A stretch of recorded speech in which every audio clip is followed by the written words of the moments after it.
talk a lot about skincare products that help remove our wrinkles, or at least lessen how they look, or lessen the blemishes we have, solve hyperpigmentation and things like that. And I love products that do this because, especially when we're older, I turn 63 in August, that's next month, so I love sharing them because they might help some of you, right? And that's what we are here for. We're here to help one another. But see, when I talk about these products, it's not because I am against growing old. In fact, I am here to embrace our age. Is it anti-aging when we talk about these products? Or are we actually pro-aging and we're just trying to preserve whatever we have? So here's my take on anti-aging versus pro-aging.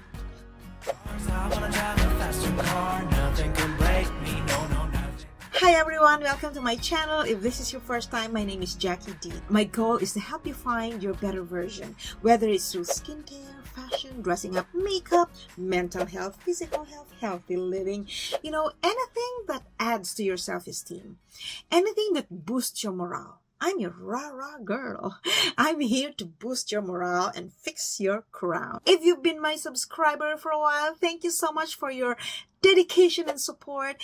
And I really want to grow our channel because you're also wonderful. You're also kind. You share your stories and I learn from you. And I hope you're learning from me too. And sometimes if my goal is just to entertain you and keep you distracted from the problems in life, then I am here as well. So stay tuned because we have lots to discuss about pro-aging and anti-aging. Is there really a difference? Or is it just a frame of mind?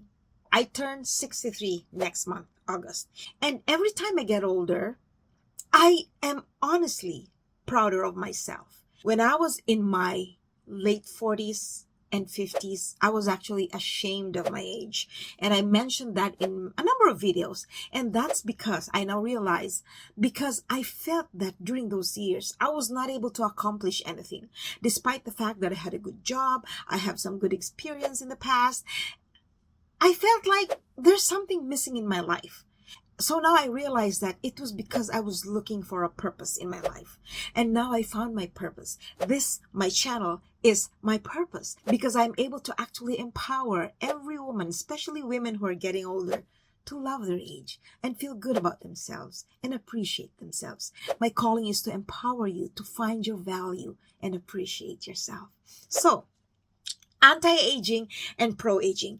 Here are my tips, and let me know in the comments below if you agree or if you have another take or if you have another point of view. And if you've experienced some confusion as to, is it anti-aging if you're trying to look your best? If you're trying to have better skin? Is that anti-aging or is it simply taking care of yourself? Before I move on, if you are finding this episode very promising, don't forget to hit the like button, share before you forget, comment already, and if you haven't done so yet, please subscribe to my channel. Help me spread this channel and platform. And I love hearing from you or getting your emails. I love them. So let's grow our family together and let's inspire one another. Okay? So there are many huge influencers, and you'll see especially dermatologists whose videos will be titled anti-aging. Look 20 years younger. I am guilty of that too, right? Things like that will get you to think like, oh, maybe I look too old for my age. Maybe I should look younger. That's a problem when we sometimes believe now that we should look younger. When for me, and this is just from my heart, for me, we should not aim at looking younger. We should aim at least to preserve whatever skin we have right now, whatever health we have right now. If it's good, preserve it. Make it even better. If it's not good, then recover from it. Find ways to get better, right? Our goal is to enjoy our health and our skin, our hair, whatever, our bones, whatever it is that we have in our bodies, so that we can live happy, we can enjoy doing things with our family, we can still do the things we used to love when we were younger, like in my case, dance and exercise and Pilates and all that stuff, hike or climb. Our goal is to be able to keep doing this for as much and for as long as we can. And that's why we want to stay healthy. And that for me is not anti-aging. It's allowing yourself to get older, but still being able to preserve your health. I would think that anti-aging is when you try to contradict getting old. And it's fine if other people want to do that, right? If you try to go under the knife and remove your wrinkles or get a facelift or get Botox, if that makes you happy, by all means. So this topic, this episode of mine is not about contradicting those surgeries or whatever. This episode is more for like how we should look at aging.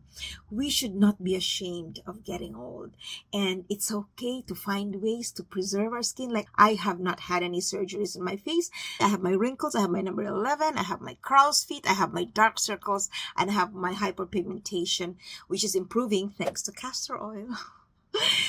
Plugging of castor oil. But see, I embrace my age, and I think this is very timely because I'm going to face another year in August, and I just want to empower you to love your age. And in loving our age, we look back to the past and we can say, hey, I've been there. I was young once. I was a teenager once. And that's why we don't compare ourselves with younger women. First of all, that doesn't put us in a fair game because we're supposed to be older, right? We were young then, so we can compare our faces then with the young people now, right?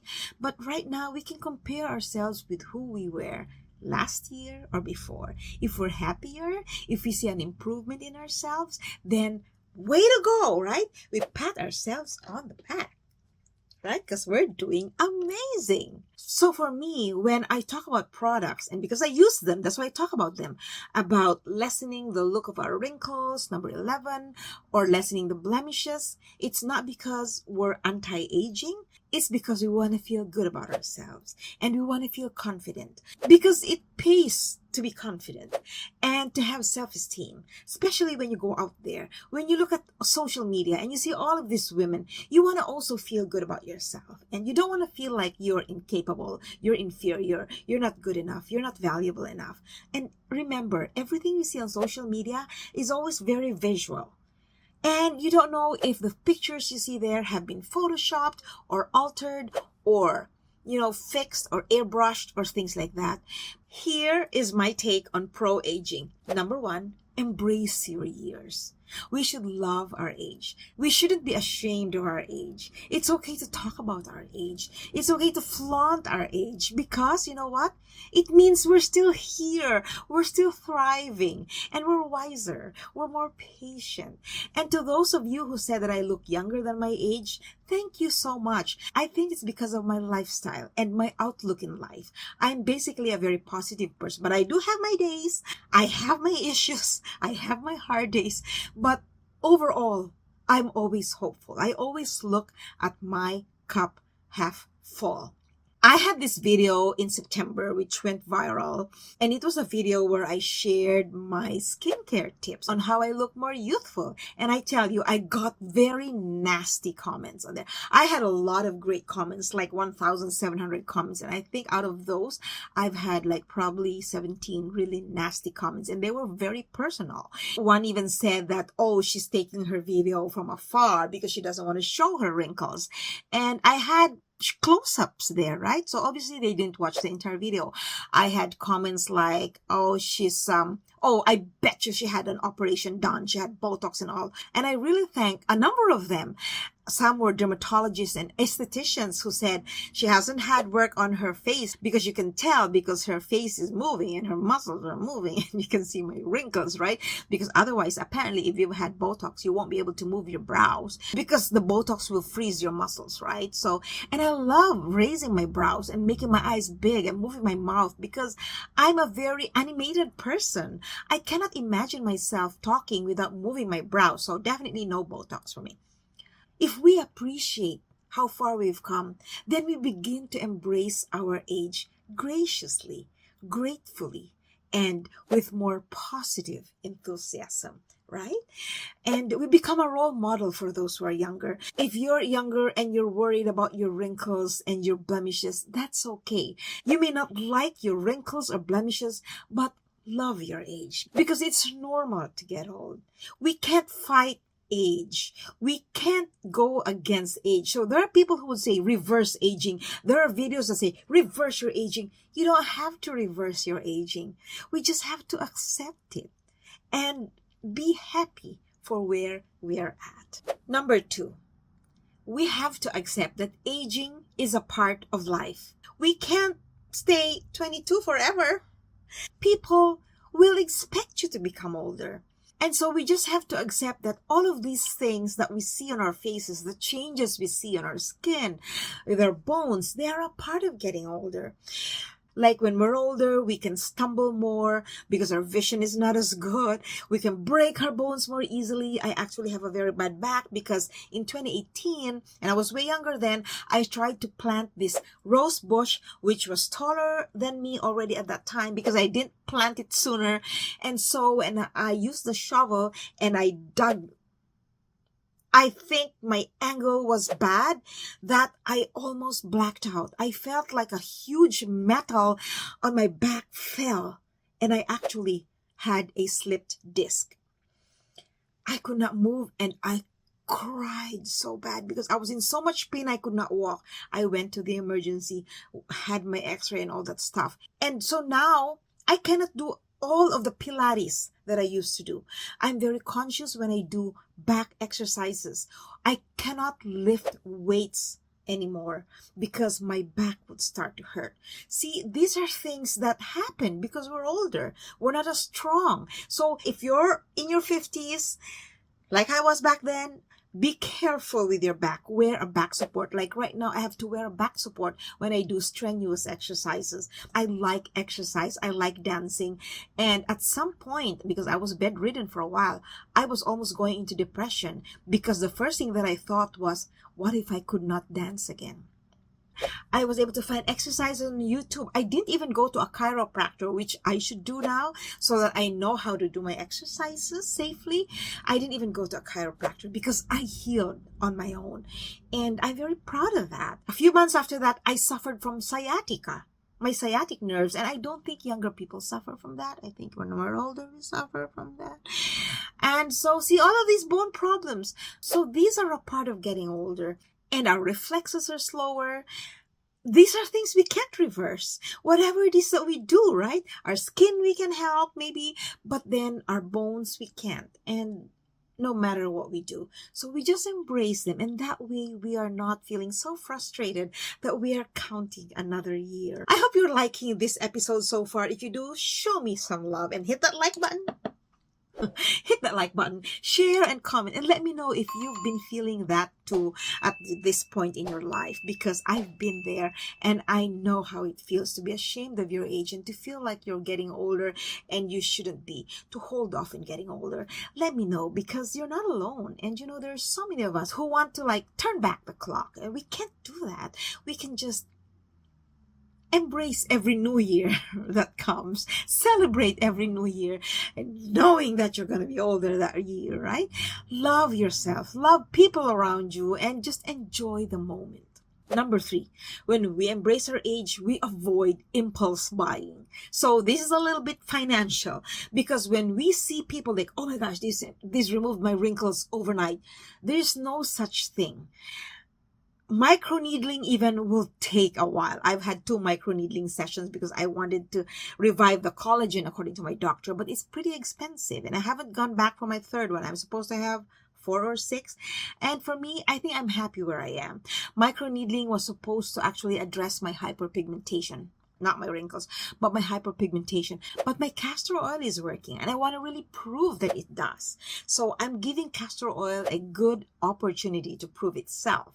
And it has improved my blemishes and my hyperpigmentation. I do use papaya seed oil on my skin, and I have a papaya soap. The links are below. So if you want to buy them, definitely feel free. I'm an Amazon influencer. If you click on a link there and then proceed to buy, I do make a little commission. Very small, but they all add up for my special donut. I love donuts. That for me is my treat. I love cakes too. What's your favorite treat? Some of you probably like ice cream, love pies and cookies. Yeah, When we're in a rush and we think it'll reverse aging, we tend to buy this and that, only to find out that, oh my gosh, it didn't work for me. And so there's money wasted, right? So if ever you want to really buy and you really think it's working for you, make sure to do research. Check the feedback. Research on the company. Where is the company from? Do they invest in lab work? Do they invest in research? Because I remember one woman on TikTok who used castor oil, but instead of helping her skin, it actually made her develop rashes and crust and things like that. This is not the same lady who emailed me. This is a lady I saw on TikTok, and I didn't save her link. I should have done that. She bought it online, but not from a respected shop or company. So it was peanut oil. Number 4, psychological impact. Our mental health. You know, mental health is a very sensitive issue. I have anxiety, especially as a mom. I would worry if I haven't heard from my children for a while and it's too late and I don't know where my child is and they're both adults. Of course, I'm a mom. They're still my babies. And I will go out of my way to go see them, even if it's a far drive, just so maybe my kid is okay, but just so I feel that I am okay now and I'm relieved to see that my child is safe. A psychiatrist actually told me that I'm a very anxious mom because I trust my children. I just don't trust myself, but I've improved now and I'm still learning. And so that's anxiety. And some of us feel like it's affecting our mental health if we see other people who are younger than us look good. Of course, they will look better. They have tighter skin. Oh my gosh, look at my skin if I do this. Wow, right? But then observe and I let go of my arm, my hand. Ooh, there's a jowl. Let's do it again. Ooh. Wow. Can you take my photo? Click. Can you take my photo again? Click. Wow. Like let go, Jackie. There. So jowls. That's fine. So sometimes we get affected and we go like, oh my gosh, I'm not good enough. And then we become so depressed because we're not good enough.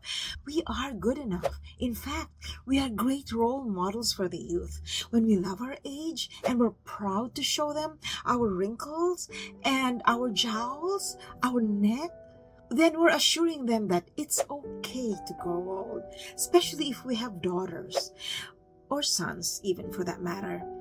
And let's help each other's mental health thrive. When we do that, we feel good about ourselves. We embrace ourselves. And again, we embrace our age.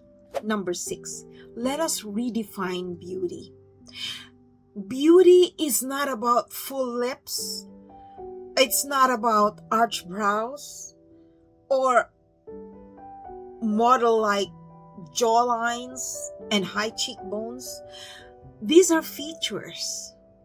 Depending on your race, your bone structure, these are not beauty standards. For me personally, no one is an authority on beauty standards. I would say that when we talk about beauty standards, we talk about our outlook, our mindset, our perspective about beauty. Beauty should start from within. Beauty should be a feeling of happiness where you're at and not worrying that when you sit beside someone younger, you're going to feel like you're not beautiful enough. We are beautiful at whatever age. We don't look at skin to judge that someone is more beautiful. We don't look at size or shape to say that someone is more beautiful, or height. See, the beauty pageants right now are embracing every shape and size and even status. That's how it should be, because it's what you bring to the table. It's what you contribute to society, your values, your message that really counts. It's your impact on other people that really counts. And that's what makes you beautiful. What you leave behind when you turn around and start walking away is what will make people remember you by. I hope you're liking this episode. It's a little bit serious. I'm not talking about products, but I'm reminding you that even as you become older, you will always be beautiful. You're beautiful in your own right. And that's what we should be. We should lift one another and love each other for who we are. I hope you'll follow me on my social media platforms. They're all entertaining. Instagram @TheRealD, TikTok @TheRealD, and my Facebook page, Building Self-Esteem on Social Media. And if you haven't done so yet, don't forget to subscribe to this channel. Let this be a playground for all of us. Let us all be childlike, and let's all fix each other's crowns, especially when they're tipped a little bit, without telling the world that it's tipped. Right? I love you all, and thank you so much for watching my videos and for sharing them. You really mean so much to me, and you inspire me to keep talking about these things, and you inspire me to keep doing what I do. And if this is how I can change the world and how I can affect other women in loving themselves, then I'll keep doing this. This is my calling, and I'm happy to do this. Thanks so much for watching, and feel beautiful. You are fabulous. You are amazing. And I appreciate you. Take care. Bye for now.